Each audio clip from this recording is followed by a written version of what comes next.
E vou mudar mesmo totalmente de assunto, tá? Você já jogou livro fora? Livro na sua casa, que você tem lá guardado por algum motivo, você gosta, tem carinho. Jogar fora o livro é um ato, assim, para quem gosta de leitura, é ruim. Você sempre quer encontrar alguém para doar antes de, antes de descartar. Por que eu estou falando sobre o descarte? Livros antigos estão sendo usados para treinar inteligências artificiais. Parece bacana e tal, treinar inteligência artificial. Só que nesse processo, alguns textos estão sendo totalmente destruídos. Como assim exatamente? Nosso Pedro Pacífico, o Bookster, vai nos explicar agora. É a hora do Leitura do Fato.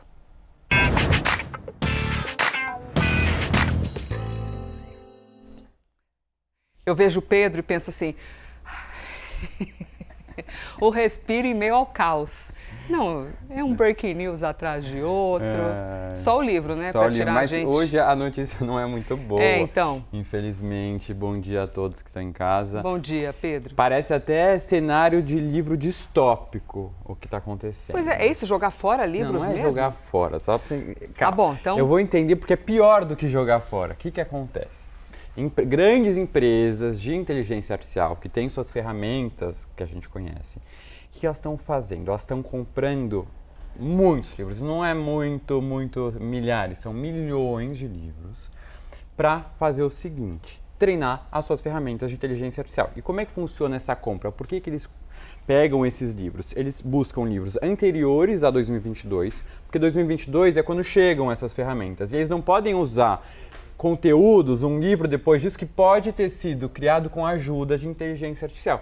Porque isso pode até gerar um colapso da própria ferramenta, né? Você aprender com a própria conteúdos que já foram feitos pela própria ferramenta. Então eles buscam livros antigos, e a gente está falando de livros desde 2022 até muito antigos, levam para empresas que pegam um livro, colocam num equipamento que corta a lombada.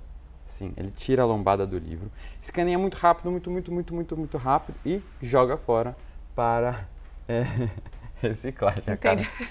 Delícia. E acabou. Acabou o livro. Acabou o livro. Descartar, porque é uma forma muito mais eficiente do que talvez, né, você abrir e escaneando página por página. Então é como se fosse realmente uma cadeia de produção para ensinar essas ferramentas. Isso já vem acontecendo há algum tempo, inclusive a gente tem livreiros de países como Suíça, Alemanha, Holanda, que começaram a relatar uma busca muito peculiar, assim, queremos 3.000 livros, uma empresa de Singapura querendo esses 3.000 livros. Isso começou a chamar a atenção e aí começaram a descobrir, inclusive já no passado teve uma ação nos Estados Unidos para discutir esse acontecimento. E o que aconteceu? Em primeira instância, o juiz entendeu que aquele uso pelas grandes companhias, ele era legal. Ele chamava de fair use, um uso justo, com base em outros precedentes. Isso foi só uma decisão de primeira instância que disse, se essas companhias compram um livro de forma legal, tudo bem, elas podem fazer isso. Se compram um livro de forma pirateada, que também já estava acontecendo muito... Ou seja, o negócio era pior ainda. Era pior, isso era ilegal. A decisão não recorreu porque eles entraram em acordo. A empresa pagou, no caso, $1,5 bilhão por conta desses usos ilegais de pirateados, mas a gente teve então um precedente que ainda é em primeira instância, por isso não vincula os demais casos que também estão surgindo por conta disso, que entendeu que isso poderia acontecer. Mas é muito perigoso, Elisa, porque a gente está falando aqui não só de destruição de livros, e aqui livros raros, tá? Edições super antigas, que basicamente não tem, estão sendo destruídas. E quando essa máquina ela começa a consumir e escanear esses livros, não é que eles estão sendo escaneados para você ter lá acesso ao livro. Então, ele tem a propriedade intelectual. Não, ele vira uma interpretação matemática de aprendizado. Você não vai ter acesso depois daquelas páginas. Ninguém tem acesso. Então, é realmente uma destruição. E poucas empresas passam a deter o conhecimento.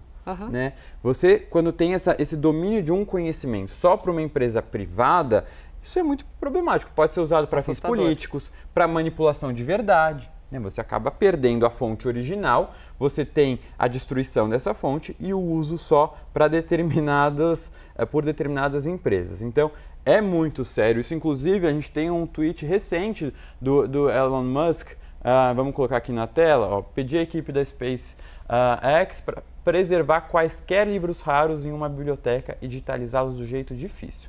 em vez de simplesmente cortar a lombada e digitalizar. Então, até o próprio Elon Musk explicando que na empresa dele ele pediu para que pelo menos os raros não sejam destruídos.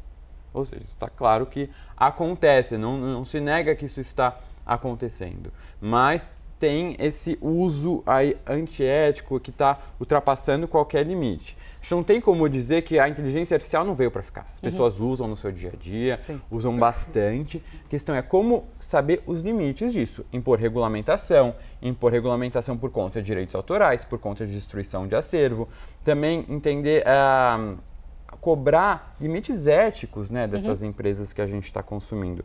Porque como é que vai ser daqui a 10 anos, 15 anos isso? Então, é muito assustador realmente. E tem cenas, a gente não sabe o quanto essas cenas são verificáveis ou não, mas de máquinas que cortam as lombadas, jogam fora, escaneia e depois o livro totalmente descartado. E uma ideia feita por alguém que tem a propriedade intelectual e isso vira um abastecimento do arquivo da inteligência artificial que você, quando vai usar, nem sabe. Mas você está usando o material de outra pessoa, não pagou por isso, ninguém pagou e a inteligência artificial é a fera do rolê. Parece aquele Fahrenheit, não sei se você já leu o livro, Fahrenheit 451. Não ainda.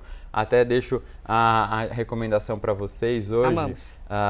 Porque é um livro que vai trazer a questão da destruição dos livros para manipulação da verdade, né? Os livros são queimados. A gente tem também casos reais da história, né? De queima de livros, de destruição de livros. Aqui, perseguições. Exatamente, aqui por um aspecto mais de, talvez, lucratividade, mas que pode, no futuro, ser usado por algo bem problemático. Então, eles estão indo atrás do que a gente produziu, seres humanos, e não confiam nem no que vem depois de 2022, que pode estar contaminado pelo uso, né? Então, a gente tem que tomar cuidado, usar com responsabilidade, cobrar regulamentação e limites éticos. Salve-se quem puder. Esse foi o nosso Pedro Pacífico, o nosso Bookster, no Leitura do Fato. É isso, um dia um pouco de poema, no outro dia um pouco de angústia e assim... e assim seguimos. Maravilhoso, obrigada, Pedro. Imagina, Elisa, até semana que vem. 11h32, toda semana, toda terça-feira tem o Bookster com a gente aqui no estúdio, na CNN Brasil.